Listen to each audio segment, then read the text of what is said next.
Hello students, आज हम class 10th के एक बहुत important chapter a letter to God का पूरा समरी जानने वाले हैं। यह कहानी लेंचो नामक एक किसान की कहानी है।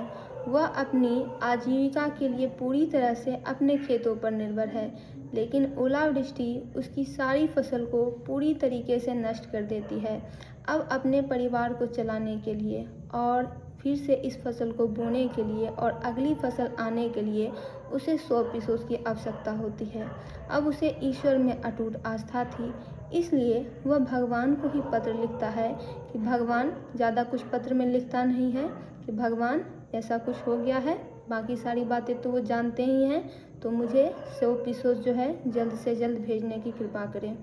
अब जब वो डाकघर में से गिरा देता है इस पत्र को, वहाँ पे पता भगवान का लिखा होता है, तो उसकी आस्था से प्रभावित होकर पोस्ट मास्टर उसकी मदद करने का फैसला करता है।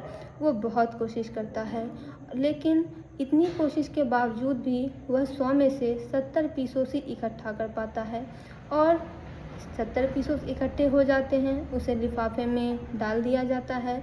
लेंचो बहुत ही जल्दी इस पत्र को लेने के लिए आता है। वह जब पत्र देखता है तो पत्र में पैसे गिनता है, दोबारा एक पत्र लिखता है। उस पत्र में लिखा हुआ होता है कि भगवान, मैंने आपसे 100 पीसों मांगे थे, लेकिन मेरे पास 70 ही पहुँचे। भगवान, उसे विश्वास था कि भगवान उसे कम नहीं कर सकते।